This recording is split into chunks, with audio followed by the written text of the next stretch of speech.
Welcome to Arith Leads to Infinity. I am Chinmay Padi, your biology mentor. Last class में हम लोग discuss किए थे what are the deficiency symptoms of mineral nutrients. उसमें दोनों macro and micro nutrients का हम deficiency symptoms पढ़ चुके थे। अब हम डिस्कस करेंगे क्या जो मिनरल न्यूट्रिएंट्स आपके सॉइल में प्रेजेंट है वो कैसे ऑब्जर्व करते हैं plant, that is mechanism of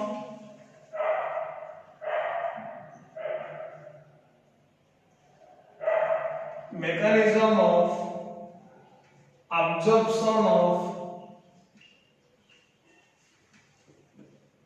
mineral nutrients, minerals.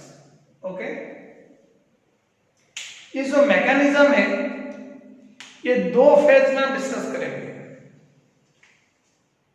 First phase, पहले क्या है,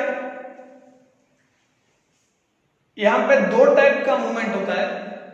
तो पहले जो मूवमेंट है, first movement that is rapid and the movement occur into the cell, occur into the free space of the cell. ये free space को हम क्या बोलते हैं? अब देखिए यहां पे मैं ड्राइंग करता हूं।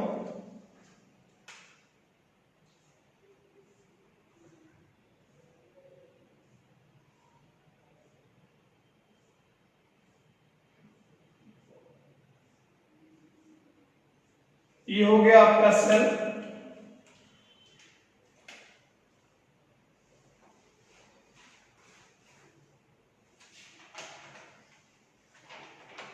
ये जो ग्रीन वाला लाइन में यहां पे ड्रॉ किया हूं ये हो गया आपका सेल वॉल।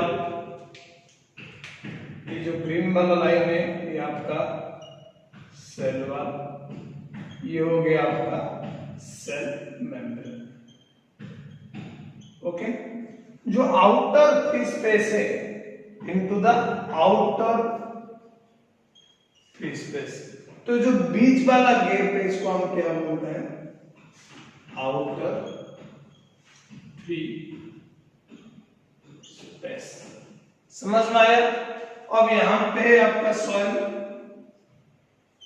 अब सॉइल से आपका मिनरल न्यूट्रिएंट्स जो है वो आपका सेल वॉल क्रॉस करके ये आउटर फ्री स्पेस में आएंगे, लेकिन ये आपका सेल मेम्ब्रेन क्रॉस नहीं कर पाएंगे। तो यहां पे जो मूवमेंट है वो ऐसे सेल वॉल होते हुए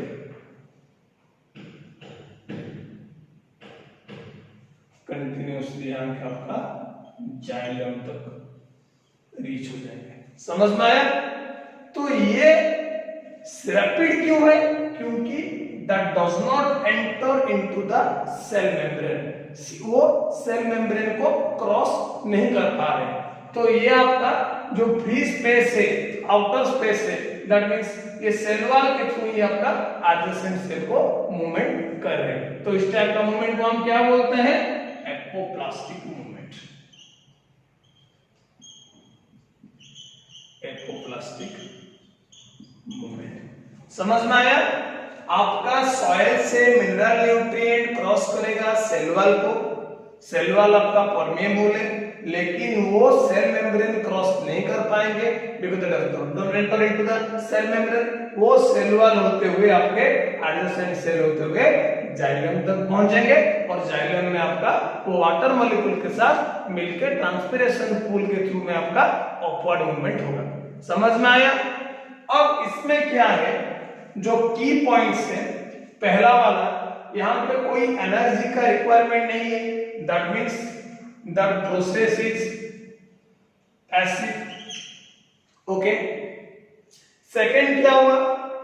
यहां पे जो मूवमेंट हुआ that is along the concentration gradient, along the concentration gradient, okay. Third वाला क्या है, यहां पे जो मूवमेंट हुआ वो आपका नॉन लिविंग कंपोनेंट के थ्रू में मूवमेंट हुआ, इसलिए हम इसको क्या बोले, एपो प्लस, क्योंकि आपका जो सेल वाल है that is non living. According to the concentration gradient passive, and third वाला है आपका रैपिड, ओके। ये हो गया आपका फर्स्ट फेज, समझ में आया। अब सेकेंड फेज में क्या होगा, आपका जो सेकेंड फेज है, सिमिलरली मैं यहां पे और एक ड्राइंग करता हूं,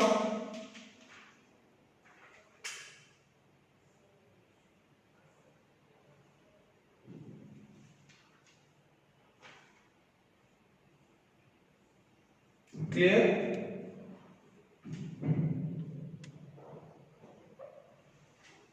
अब एक ग्रीन वाला में सेल वॉल बना लेता हूं,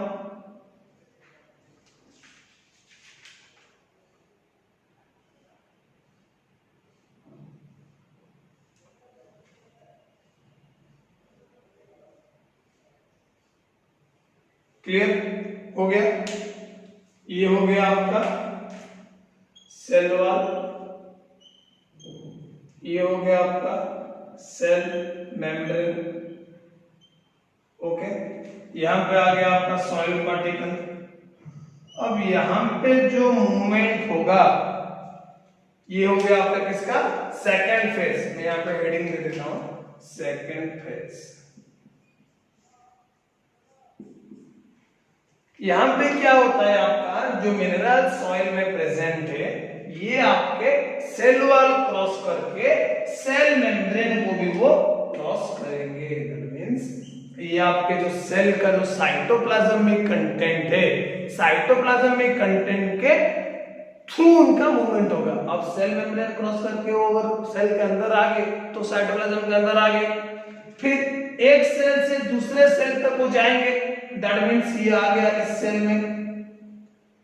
The two adjacent protoplasts of a cell are connected through plasmodesmata. We know it earlier, okay? अब प्लाज्मोडेस्माटा के थ्रू में इनका मूवमेंट डॉक्टर हुआ आ गया फिर सेल के अंदर। अब सेल मेम्ब्रेन क्रॉस करेंगे, इसका मतलब ये आपका जो प्रोसेस है ये आपका स्लो हो जाएगा, क्योंकि यहाँ पे पहले वाला फेज में आपको सेल मेम्ब्रेन क्रॉस करना नहीं पड़ता था, इसलिए वो आपका क्या हो गया, रैपिड। अब ये स्लो हो जाएगा। अब यहां पे जो मूवमेंट है, एनर्जी आपका यहां पे रिक्वायरमेंट पड़ेगा, that means ATP is required, clear. अब ये जो मूवमेंट प्लाज्मोडेस्माटा के थ्रू में आपका आ गया कहां तक, 1 2 3 4 सेल क्रॉस करके, जितना भी आपका एडजेसेंट सेल है वो क्रॉस करके आएगा कहां तक, जाइलम के पास। जब वो जाइलम के पास पहुंच जाएगा, एक बार जाइलम के पास पहुंचने के बाद वो आपका अपवर्ड मूवमेंट हो जाएगा along with the transpiration. Xylem के पहुंचने के बाद फिर आपका कोई काम नहीं है एब्जॉर्प्शन ऑफ मिनरल का, समझ में आया। अब जाइलम को पहुंचने के बाद वो ट्रांसपीरेशन पूल के दौरान अपवर्ड मूवमेंट हो गया। तो ये जो प्रोसेस है ये आपको हम क्या बोलते हैं, इस प्लाज्मोडेस्माटा के थ्रू में इसका मूवमेंट होता है, that is symplast, that is symplast, okay. First page में समझ में आया क्या होता है, rapid movement and occurs into the outer free space. ये जो है आपका आउटर फ्री स्पेस है, ये सेल मेम्ब्रेन के अंदर आने नहीं देता है। अब सेकंड में क्या होता है, ये सेल मेम्ब्रेन को क्रॉस करके जाता है, दैट इज ये स्लो हो जाएगा पहले वाले से, क्लियर। अब यहाँ पे क्या होता है, आपका एटीपी भी रिक्वायरमेंट होता है, ओके। अब यहाँ पे एक टर्म है जिसका नाम है फ्लक्स, वो टर्म को जानना बहुत जरूरी है। क्या है?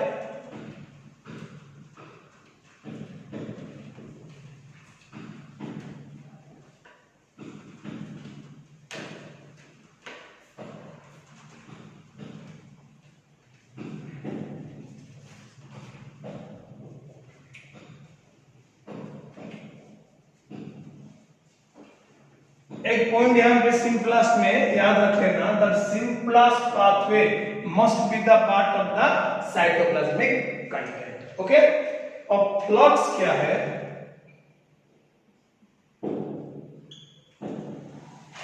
जो मॉलिक्यूल्स का मूवमेंट होता है, movement of ions into or out of the cell, इसको हम क्या बोलते हैं? फ्लक्स। तो ये आपके दो टाइप के हो गया। पहला वाला जो है दैट इज इन सेल के अंदर आते हैं, आउट दैट मीन्स सेल से बाहर जाते हैं। ये हो गया इनटू द सेल, ये हो गया out of the cell. Into the cell को हम क्या बोलते हैं? Influx. And out of the cell को हम क्या बोलते हैं? इफ्लक्स। ये दो टर्म याद रख लेना, कंफ्यूजन नहीं होना इसमें। Into the cell that means influx and out of the cell that means efflux. अब जो दो फेज है मैं यहाँ पे डिस्कस किया हूं, first phase and second phase, उसको हम डिटेल में passive observation and active observation method में डिस्कस करेंगे। ओके, क्या है passive observation? The name passive itself indicate that there is no requirement of energy. There is no requirement of energy. अब इस passive observation में, passive observation में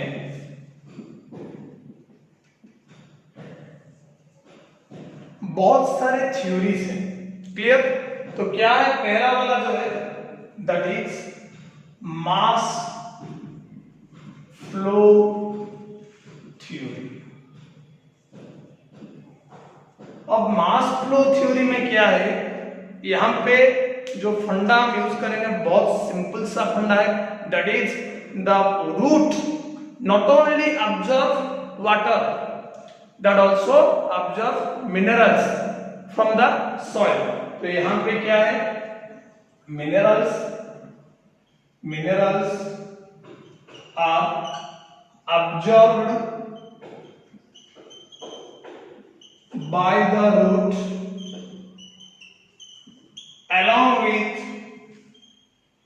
along with water। Okay, ये आपका वाटर के साथ ही ऑब्जर्व हो जाता है। समझ में आ गया? अब दूसरा वाला जो थ्योरी है that is ion exchange theory.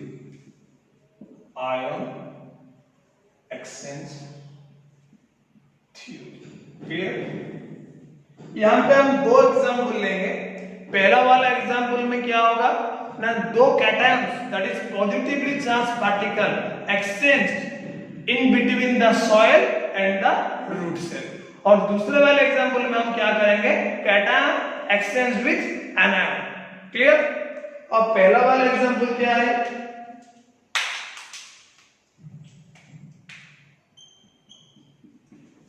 आपका ये हो गया रूट सेल। क्लियर? अब रूट सेल में क्या है आपका? हाइड्रोजन आयंस प्रेजेंट है। अब ये हो गया आपका सॉइल पार्टिकल।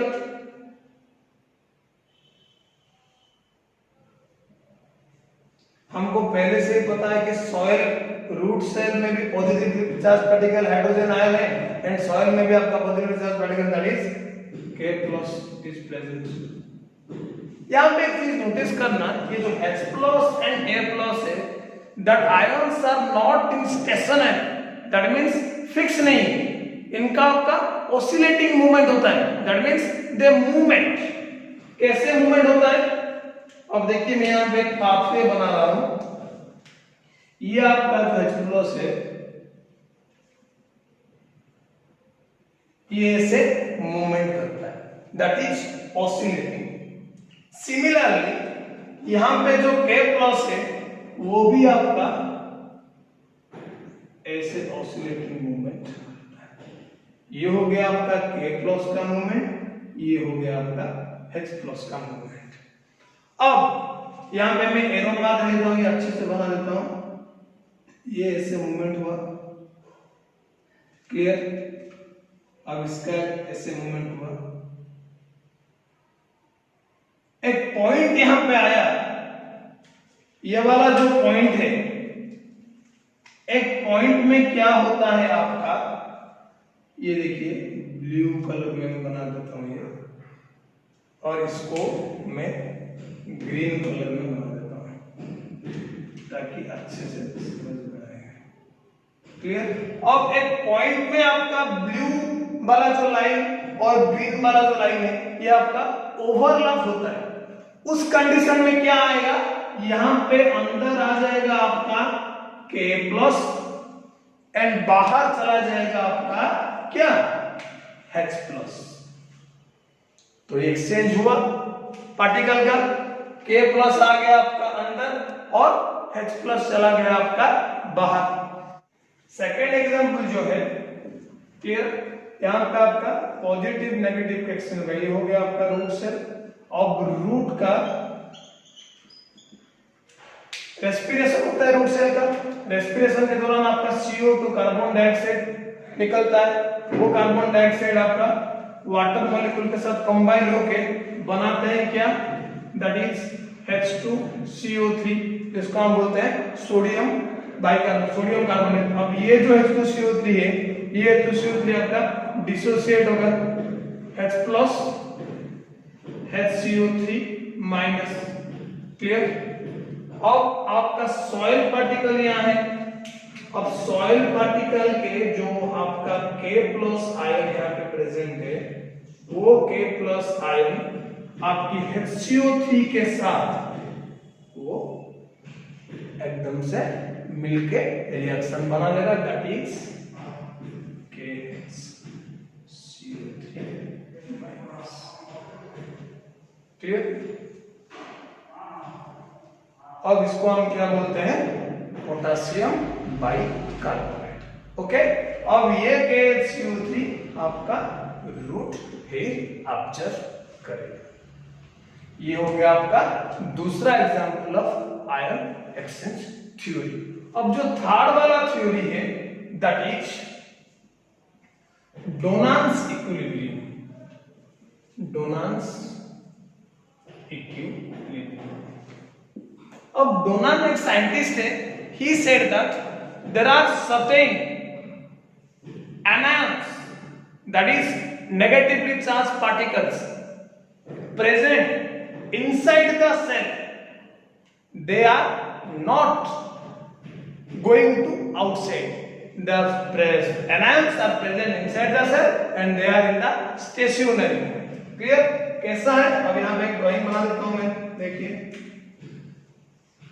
ये हो गया आपका सेल मेम्ब्रेन, ये हो गया इनसाइड, ये हो गया आउटसाइड, क्लियर। यहां पे ब्लू कलर में 4 2 3 4 ये बना दिया मैं, negatively charge particle that is anion, जो आपका डिफ्यूज नहीं होता है, दैट इज इनडिफ्यूजेबल, क्लियर, वो बाहर नहीं आ सकते हैं। ये जो एनायन से, अब इसको कैसे बाहर निकालना पड़ेगा, अब बाहर के साइड आपका क्या है, cations, that is positively charge particle. अब ये कैटायन का क्या होगा आपका बाहर से अंदर मूवमेंट होगा। अब यहाँ पे जो 4 एनायन से, अब यहाँ पे आपका 4 कैटायन आ गया। क्लियर? अब यहाँ पे क्या हो गया आपका, ये कैटायन और एनायन ये एक बैलेंसिंग इक्वेशन यहाँ पे क्रिएट कर देगा। अब वह इस जो एक्सप्लेनेशन को एक इक्वेशन के दौरान हम कैसे एक्सप्लेन करेंगे, दैट मीन्स यहाँ पे लिख देता हूँ अच्छे से, देखिए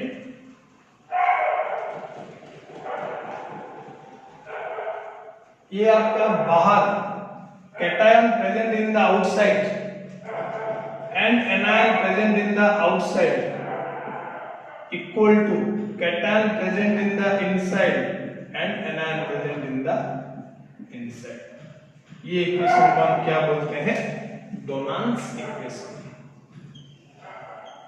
cation present in the outside and anion present in the outside equal to the cation present in inside and another present in inside. That's why that is Donald's equilibrium. समझ में आ गया? इतना हो गया आपका पैसिव एब्जॉर्प्शन। अब हम डिस्कस करेंगे क्या, active absorption. The name active itself indicate that there is requirement of energy. आपके सेल मेम्ब्रेन में आप लोग पहले से ही पढ़े होंगे, सेल मेम्ब्रेन में there are certain proteins। हम फैसिलिटेटेड डिफ्यूजन में भी बात किए थे। आपका जो मेम्ब्रेन प्रोटीन है जिसको हम बोलते हैं कैरियर प्रोटीन और टनल प्रोटीन भी बोलते हैं। अब ये हो गया आपका सेल का मेम्ब्रेन। यहाँ पे अगर कुछ मिनरल प्रेजेंट है आउटसाइड द सेल, ये आपके डायरेक्टली सेल के अंदर नहीं आ पा रहे हैं, तो यहाँ पे आपका रहता है एक कैरियर प्रोटीन। जो कैरियर प्रोटीन की आपको हेल्प करता है, ये मिनरल एलिमेंट कैरियर प्रोटीन के साथ बाइंड करते हैं। बाइंड करने के बाद वो कैरियर प्रोटीन इसको लाके अंदर इसे छोड़ता है सेल के अंदर, inside the cell with the help of carrier protein। Clear? अब छोड़ के वो वापस फिर दोबारा बाहर चला जाता है और एक मिनरल को लाने के लिए। ये हो गया इतना आपका एक्टिव एब्जॉर्प्शन। अब तक क्या क्या डिस्कस किए हम, पहले डिस्कस किए मैकेनिज्म में जो आपका एकोप्लास्टिक मूवमेंट कैसा होता है, सिम्प्लास्टिक मूवमेंट कैसा होता है, उसके बाद एकोप्लास्ट के थ्रू आपका आउटर स्पेस में कैसे मिनरल आता है, फिर आपका सिम्प्लास्ट में inside the cell membrane of cytoplasm के अंदर कैसे आपका मिनरल का एंट्री होता है, फिर वो जाइलम के पास पहुंचने के बाद ट्रांसपिरेशन के दौरान उनका अपवर्ड मूवमेंट होता है। फिर हम डिस्कस किए डिटेल में what is passive absorption. Passive absorption में हम 3 थ्योरी डिस्कस किए। पहला वाला हो गया आपका मास फ्लो हाइपोथेसिस, फिर सेकंड में आ गया ion exchange theory. Ion exchange में 2 एग्जांपल लिए, एक में positively charge particle exchange with positively charge particle that is H+ and K+, and दूसरा में आपका क्या हो गया, positively charge particle K+ is exchange combined with HCO3- and the root cell absorb potassium bicarbonate। Then third वाला में आपका आ गया डोनाल्ड्स इक्विलिब्रियम। उसमें हम क्या डिस्कस किए, कुछ मॉलिक्यूल्स ऐसे हैं that is ions present inside the cell and that is not diffuse into the outside. उसके लिए कुछ कैटायंस को बाहर से अंदर आना पड़ता है। फिर आपका एक इक्वेशन बनता है दैट इज बैलेंसिंग इक्वेशन। जितना आपका कैटायन और आयन बाहर साइड में प्रेजेंट है उतना यहाँ पे कैटायन और आयन इनसाइड प्रेजेंट रहता है। फिर आ गया आपका एक्टिव ट्रांसपोर्ट। ओके, समझ में आ गया? अब यहाँ पे क्या है मैं लिख देता हूं, द आयन एक्सचेंज थ्योरी में the ions are not in stationary, they show oscillating movement in movement। यहाँ पे एग्जांपल में एक्सप्लेन कर दिया। तो एक पॉइंट में क्या आया आपका H+ आपके बाहर चला गया और K+ अंदर आ गया। In one situation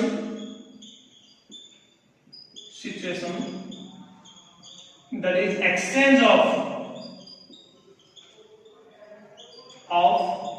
K plus with H plus। Okay, अब ये जो K plus आपका अंदर आया और H plus बाहर जाया, कौन सा पाथवे के सहारे हो गया? That is oscillatory pathway. इसको हम क्या बोलते हैं? Oscillatory pathway. Oscillatory pathway. Okay, ये हो गया आपका पहला एग्जांपल। अब डिस्कस करेंगे सेकंड वाला एग्जांपल। यहां पे आपका जो एक्सचेंज होता है positively charge particle that is H plus of the root A and the positively charged particle that is K plus of the soil। Okay, अब दूसरा वाला एग्जांपल हम डिस्कस करेंगे क्या? That is positively charge particle exchange with negative.